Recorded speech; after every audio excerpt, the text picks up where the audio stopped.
मैं देवशंकर झा आप लोगों को अपने ब्लॉग में स्वागत करता हूं। आजकल बहुत सारे इंडस्ट्री में देख रहे होंगे, हर जगह लगभग मोटर का यूज़ होता है। मोटर जहां भी एप्लीकेशन है वहां वीएफडी यानी वेरिएबल फ्रीक्वेंसी ड्राइव यूज़ होता है। चाहे वो स्टील इंडस्ट्री हो, मेटल हो, माइनिंग हो, फूड पैकेजिंग हो, प्रोसेसिंग इंडस्ट्री हो, ऑटोमोबाइल इंडस्ट्री हो, जहाँ भी इंडस्ट्री में हर जगह मोटर का यूज़ होता है। तो मोटर में हम लोग वीएफडी का यूज़ करते हैं। वीएफडी बेसिकली की यूज़ इसलिए करते हैं कि स्पीड वेरिएशन और टॉर्क कंट्रोल का जहाँ बात आता है वहाँ वीएफडी काम करता है। नॉर्मल डीओएल स्टार्टर जो कि नहीं प्रोवाइड करता। और वीएफडी का बेनिफिट ये भी है कि एनर्जी सेविंग पर्पज़ से यूज होता है। अब जैसा कि आप लोग थंबनेल में देख पा रहे होंगे, quick commissioning of VFD with in 5 minutes. तो जैसा इसमें थंबनेल हमने बनाया है उसी हिसाब से हम चलते हैं। इसका पावर पॉइंट प्रेजेंटेशन आप लोग को दिखाते हैं कि कैसे ईजीएस्ट वे में करना है, जो एक सिंपल इजी में कोई भी एक टेक्नीशियन भी आराम से कर ले सकता है। हम पावर पॉइंट प्रेजेंटेशन खोलते हैं।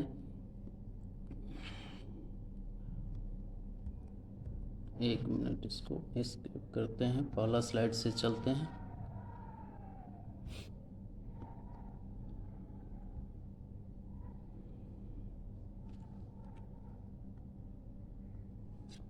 जैसा कि आप लोग को दिख रहा होगा, micro master 440 VFD quick commissioning in the most easy step. जैसा इसमें लिखा हुआ वैसा ही सिंपल तरीका में मैं बनाया हूँ इसका प्रेजेंटेशन कि कोई भी आदमी आराम से कर सके। पहला जो ऊपर में parameter description with their settings. Her parameter का वैल्यू क्या रखेंगे जब क्विक कमीशनिंग मोड में जाएंगे, डिस्क्रिप्शन है, उसका फैक्ट्री सेटिंग क्या है, सारा कुछ यहाँ मिलेगा आपको। अब सबसे पहला पैरामीटर हम आ रहे होंगे, लेफ्ट साइड में आप देख रहे होंगे यहाँ पे P003 में 3 रखना है। ठीक है, जब जाना है हमको 3 बेसिकली एक्सपर्ट यूज़ के लिए यूज़ करते हैं। 1 जो है स्टैंडर्ड कॉमन पैरामीटर है, 2 एक्सटेंडेड है जो कि इन्वर्टर आयोज फंक्शन के लिए यूज़ होता है।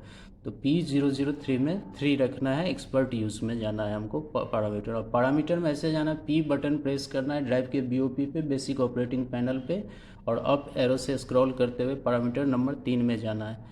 लेफ्ट साइड में फोकस करते रहिएगा, वहाँ पूरा दिखेगा आपको कहाँ से जाना है। ये डिस्क्रिप्शन मैं आप लोगों को समझाने के लिए यहाँ बनाया हूँ स्लाइड। P004 में जीरो रखना है। ठीक है, ऑल पैरामीटर जो कि एक्सपर्ट यूज में होता है वो एक्सेस होगा। 2 इन्वर्टर फंक्शन के लिए है। उसके बाद हम नेक्स्ट है 3 जो आता है 3 मोटर के लिए। उसके बाद नेक्स्ट आ जाते हैं हम 4 स्पीड सेंसर के लिए। फिर आ जाते हैं हम next parameter P0010, left side में आप लोग देख रहे होंगे ये वाला। ठीक है, तो 3 में 3, 04 में 0, 10 में 1। 1 जो होता है ये क्विक कमीशनिंग होता है, जैसा कि आप लोग देख पा रहे होंगे। 1 क्विक कमीशनिंग मोड में जाने के लिए हमको एक्सेस मिलता है। 1 में अगर सेटिंग रखें, 1 जैसे ही हम डालेंगे ये क्विक कमीशनिंग मोड में VFD चला जाएगा। उसके बाद हम आते हैं P0100 में। 100 पैरामीटर बेसिकली जो है यहाँ पे ये बता रहा है कि ये किलोवाट और फ्रीक्वेंसी डिसाइड करता है। जैसे यूरोपियन कंट्रीज में मेरी 0 यूज़ करता है, और डिफ़ॉल्ट फैक्ट्री सेटिंग यहाँ देख रहे होंगे 0 है। और 1 जो है जहाँ पे 60 है, 60 हर्ट्ज़ फ्रीक्वेंसी यूज़ करते हैं वहाँ पे 1 यूज़ होता है। और 2 जो है नॉर्थ अमेरिका में वहाँ पे यूज़ होता है जहाँ 60 हर्ट्ज़। तो बेसिकली इंडिया में हम लोग 50 हर्ट्ज़ यूज़ करते हैं फ्रीक्वेंसी, तो इसलिए यहाँ पे हम लोग को P0100 में 0 रखना है। ठीक है, तो सबसे पहले 003 में 4 को रिकैप कर लेते। 3 में 3 रखना है, 4 में 0 रखना है, 10 में 1 और 100 में 0 रखना है। अब नेक्स्ट स्लाइड हम आ रहे हैं, इसमें नेक्स्ट पैरामीटर में क्या रखना है ये कंटिन्यूड कर रहे हैं हम। टोटल 20 पैरामीटर में सेटिंग करना है और ड्राइव का कमीशनिंग हो जाएगा। अब जैसे देखिए P0205 में 0, ये कांस्टेंट, ये डिफ़ॉल्ट सेटिंग में ही रहेगा, इसको छेड़ना नहीं है, चेंज नहीं करना है। ये 0 means constant torque processing machine generally use होता है। 1 अगर रख देंगे वेरिएबल टॉर्क। हम लोग यहाँ पे जब फैक्ट्री सेटिंग के हिसाब से ही चलेंगे। 205 में 0 रखना है। अब 300 में क्या रखना है, 300 बेसिकली मोटर के टाइप को बता रहा है कि किस टाइप का मोटर यूज़ करते हैं। तो नॉर्मली हम लोग इंडक्शन मोटर, जो कोई एसिंक्रोनस मोटर भी जिसको बोलते हैं, तो एसिंक्रोनस मोटर या इंडक्शन मोटर के लिए हमको पैरामीटर में 1 रखना है। अब इसके बाद हम आ जाते हैं मोटर नेम प्लेट डाटा में। ठीक है, अब 304 में ये आपको इसमें कुछ नहीं करना, आप स्क्रॉल एरो करते रहना, ये अपने खुद से इस पैरामीटर में जाते रहेगा। P0304 रेटेड मोटर वोल्टेज है। मोटर जो कि मोटर नेम प्लेट डाटा से आप लोग को मिलेगा, जैसा कि आप लोग को दिख रहा होगा। तो मोटर नेम प्लेट डाटा पे आपको नॉर्मली यहाँ 415 वोल्ट हम लोग यूज़ करते हैं, तो 415 का ही रहेगा वो सेटिंग में। तो यहाँ हम ये मोटर का आप लोग का जो डाटा होगा वो वैल्यू पुट करना है, मोटर नेम प्लेट डाटा लिख लेना है। तो 304 में मोटर नेम प्लेट वोल्टेज लिख देना है 415। 305 में rated motor current, rated motor current means motor कितना किलोवाट का, उसका FLC फुल लोड करंट कितना है वो लिखना है, वो वैल्यू डालना है, ठीक है। अब नेक्स्ट पैरामीटर में हम आ रहे हैं 307। अब फिर मैं ये rotate motor power kilowatt HP, तो नॉर्मली हम लोग किलोवाट में ही ले रहे हैं क्योंकि वहाँ पे दिखाया था आपको 100 में 0 था, यानी किलोवाट में, और फ्रीक्वेंसी 50 हर्ट्ज था। तो यहाँ किलोवाट में जो मोटर पावर रेटिंग वैल्यू है वो डाल देना है 307 में। एक क्विक रिकैप कर लेते हैं। P0205 में कुछ नहीं करना है, 0 ही रहेगा डिफ़ॉल्ट सेटिंग में। 300 में 1 करना है क्योंकि ये इंडक्शन मोटर है। 304 में मोटर नेम प्लेट से जो आपको वोल्टेज यानी 415 रखना है। 305 में रेटेड मोटर करंट यानी full load current name plate पर जो मिलेगा वो डालना है। 307 में मोटर कितना किलोवाट का या HP का है, HP तो हम लोग डालते नहीं, किलोवाट डालते हैं, तो 307 में ये डाल देंगे। नेक्स्ट स्लाइड में आते हैं।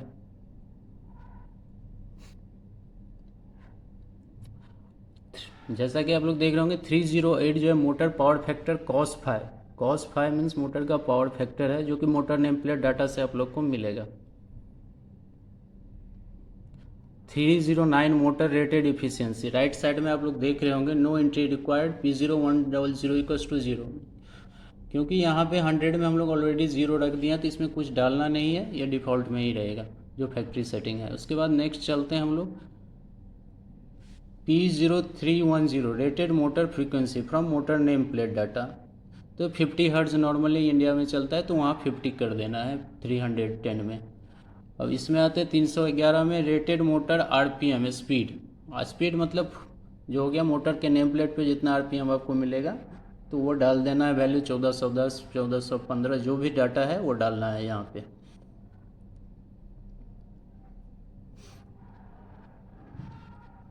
P320 मोटर मैग्नेटाइजिंग करंट, ये मोटर मैग्नेटाइजिंग करंट में वैल्यू क्या करना है, ये 00 ही रहेगा, डिफ़ॉल्ट सेटिंग में रहेगा, ठीक है। नेक्स्ट स्लाइड में आते हैं।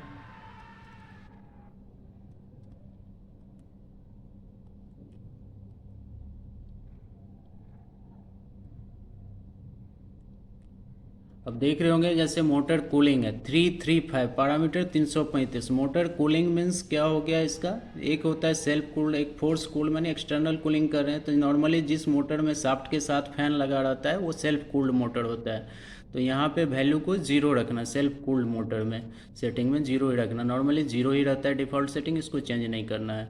नेक्स्ट पैरामीटर आते हैं मोटर ओवरलोड फैक्टर, जो कि 150%। फुल लोड करंट मान लीजिए 4 है फुल लोड मोटर करंट का, तो उसका वो क्या होगा फुल FL ये ओवरलोड फैक्टर हो जाएगा 150 यानी 6 एम्पियर हो जाएगा मोटर का ओवरलोड फैक्टर, पैरामीटर 640 में। अब हम आते हैं P0700 selection of command source, motor operate कहाँ से होना है, माने कमांड कहाँ से हम दे रहे हैं, ठीक है। फैक्ट्री सेटिंग के हिसाब से जैसा कि आप लोग देख पा रहे हैं 0 रहता है, 1 अगर रहेगा यानी BOP कीपैड से चलेगा अगर 1 डालते हैं। नॉर्मली हम लोग टर्मिनल कंट्रोल में चलते हैं तो 700 में 2 डाल देना है, 2 जैसे ही डालेंगे वो टर्मिनल कंट्रोल डिफरेंस से चलेगा। और 4 USS ऑन BOP लिंक, ये नॉर्मली यूज़ नहीं करते हैं हम लोग, ये भी 5 नहीं, तो नॉर्मली हम लोग 2 वाला यूज़ करेंगे, 700 में 2 का सेटिंग करेंगे। तो क्विक रिकैप देख लीजिए आप लोग, 335 में default setting 0, 640 overload factor 150%, motor name plate से कैलकुलेट करके डाल दीजिएगा। 700 में कमांड सोर्स, तो ये 2 में रखेंगे हम, ठीक है। नेक्स्ट आते हैं हम नेक्स्ट स्लाइड में।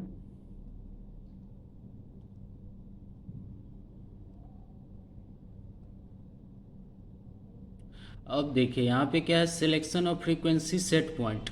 अब फ्रीक्वेंसी सेट पॉइंट जैसे 1 मीन्स MOP सेट पॉइंट है, MOP means motor operated potential, तो यानी अगर आपको वेरिएक से चलाना है, पोटेंशियोमीटर से चलाना है तो यहाँ पे 1 में रखना है। अगर एनालॉग सेट पॉइंट यानी एक्सटर्नली इंजीनियरिंग स्टेशन से HMI से चलाना है तो यहाँ 2 में रखना है, नॉर्मली ये 2 में रखना है। अगर फिक्स्ड फ्रिक्वेंसी में चलाना है इसको 3 कर देना है, तो P1000 में 2 रहेगा नॉर्मली। ये तो जानते होंगे आप लोग, 1080 जो है मिनिमम फ्रीक्वेंसी जो कि 0 हर्ट्ज रहेगा, 1082 मैक्सिमम फ्रीक्वेंसी जो कि 50 हर्ट्ज रहेगा। उसके बाद हम चलते हैं नेक्स्ट में, आएगा आपको रैंप ऑफ टाइम। देखिए ये ध्यान रखना है, रैंप ऑफ टाइम डिफ़ॉल्ट में 10 सेकेंड रहता है, इसको हम चाहें तो चेंज भी कर सकते हैं। अगर हम DVR यूज़ कर रहे हैं, DVR में मिनिमम हम 3 सेकेंड तक यूज़ कर सकते हैं रैंप ऑफ टाइम को। अगर DVR यूज़ नहीं कर रहे हैं तो मोटर रेटिंग के हिसाब से देखना होगा कितना रखना है। अगर मिनिमम रख देंगे, बहुत ही कम रख देंगे, तो वो क्या होगा, हमेशा अलार्म आएगा ओवर करंट का, जो कि दिखा रहा है इस स्लाइड में A0501 में। ठीक है, A050 यानी ओवर करंट का अलार्म आएगा। अब नेक्स्ट आते हैं रैम्प डाउन टाइम में। रैम्प डाउन टाइम देख लीजिए, रैम्प डाउन टाइम डिफ़ॉल्ट में 10 सेकेंड रहता है, इसको भी मिनिमम नहीं रख सकते हैं क्योंकि ये ओवर वोल्टेज का अलार्म जनरेट करेगा A0502।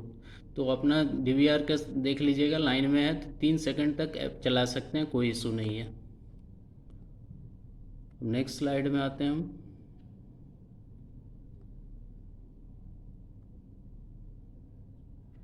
P1135 of 3 RAM down time, ये डिफ़ॉल्ट में ही रहेगा, इसको चेंज नहीं करना है। नेक्स्ट आते हैं 1300 में 0, ये कंट्रोल मोड है। Control mode means voltage frequency linear operation रहेगा, तो ये 0 में ही रखेंगे, इसको चेंज नहीं करेंगे। ठीक है, नेक्स्ट आ रहे हैं ये selection of torque set point, इसको भी चेंज नहीं करना है, ये डिफ़ॉल्ट में ही रहेगा। फिर 1910 सिलेक्शन ऑफ मोटर डाटा डिमेंसिफिकेशन, ये भी 0 में ही रहेगा, इसको भी अल्टर चेंज नहीं करना है। नेक्स्ट आते हैं P1960 स्पीड कंट्रोल ऑप्टिमाइजेशन, ये तीनों डिफ़ॉल्ट में ही रहेगा, इसको चेंज नहीं करना है। अब लास्ट पैरामीटर होगा P39001, ये इसमें 1 रख देंगे तो फिर कुछ देर के लिए ब्लिंक करेगा। आपने जो मोटर डाटा डाला है उसके हिसाब से ये डाटा को कैलकुलेट कर लेगा, बाकी सब डाटा को रीसेट करके कुछ देर ब्लिंक करने के बाद नॉर्मल हो जाएगा BOP। उसके बाद ये एंड ऑफ क्विक कमीशनिंग हो गया। फिर से एक बार हम लोग रिकैप कर लेते हैं, यहाँ से चलते हैं फर्स्ट स्लाइड से।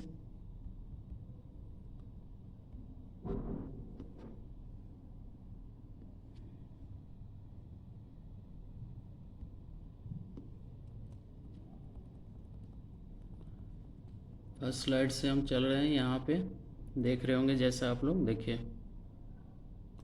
P003 में 3 रखना है, 4 में 0 रखना है, 10 में 1 रखना है, क्विक कमीशनिंग 100 जो है जान ही रहे हैं फ्रीक्वेंसी के लिए है, 50 हर्ट्ज में 0 चलाना। नेक्स्ट पैरामीटर आ जाएगा आपका P0205 में 0 रखना है, 300 में 1 रखना है। आप लोग इसका स्क्रीनशॉट लेते जाइएगा, अच्छा रहेगा, इजी रहेगा आप लोग के लिए। हम स्लाइड चला रहे हैं, देख लीजिएगा। ये स्लाइड हम आज खुद डिज़ाइन किए हैं, बहुत सारा ये आया था कि कैसे इजी वेस्ट वे में, तो आप लोग देख रहे हैं कि सिंपल वे में बनाया है ये पावर पॉइंट प्रेजेंटेशन। ये मोटर नेम प्लेट डाटा हो गया आपका 300, 304, 305, ये तो मोटर से डाटा लिख के उस पर इंटर करना वैल्यू।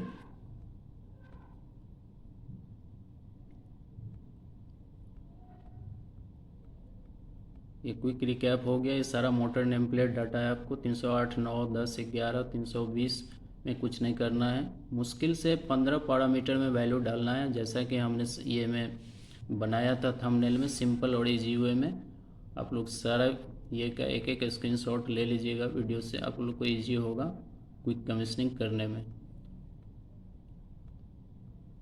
देखिए 335 में सेल्फ कूलिंग है, बताया कि जो मोटर जो है अगर शाफ्ट में डायरेक्ट फैन है तो उसमें लगा रहता है, तो उसमें कुछ नहीं करना है। 640 जो होगा ओवरलोड फैक्टर 150 रखना है। कमांड सोर्स कहाँ से दे रहे हैं, टर्मिनल कंट्रोल है तो उसको 2 रखना है। फिर नेक्स्ट आते हैं हम लोग selection of frequency set point. Frequency अगर हम एनालॉग इंजीनियरिंग स्टेशन से कंट्रोल कर रहे हैं तो वहाँ पे 2 में रखेंगे। अगर हमको वैरिएक पोटेंशियोमीटर से चलाना है तो 1 रखना है। 3 अगर कर देंगे तो ये फिक्स फ्रीक्वेंसी में चलेगा। 1080 हो गया मिनिमम फ्रीक्वेंसी, 1082 हो गया मैक्सिमम फ्रीक्वेंसी। अब इसके बाद आ जाएगा ramp of time. Ramp of time तो बता ही दिया आप लोगों को, रैंप ऑफ टाइम मिनिमम नहीं रखना है।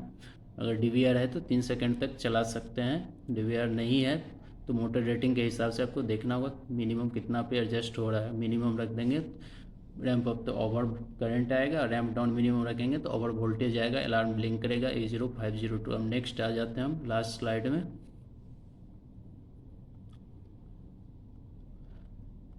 ये 1135 ऑफ 3 रैम्प डाउन टाइम, ये नॉर्मली डिफ़ॉल्ट में 5 सेकंड रहता है, इसको चेंज नहीं करना है। 1300 में 0, वोल्टेज फ्रीक्वेंसी जो ग्राफ होता है वो लीनियर कैरेक्टरिस्टिक में 0 ही रहेगा। 1500 में डिफ़ॉल्ट सेटिंग 0 ही रहेगा। 1910 डिफ़ॉल्ट सेटिंग 0 ही रहेगा। उसके बाद 1960 में डिफ़ॉल्ट सेटिंग 0 ही रहेगा। ये लास्ट स्लाइड है, देख लीजिए।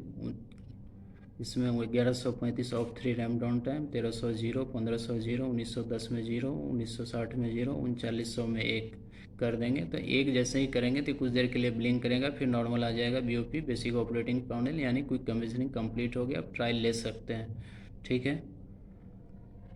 आप लोग अपना फीडबैक ज़रूर शेयर कीजिएगा, कैसा था वीडियो। कोई क्यूरी हो, कोई कमेंट हो तो ज़रूर लिखिएगा, बताइएगा, शेयर कीजिएगा। थैंक यू, धन्यवाद।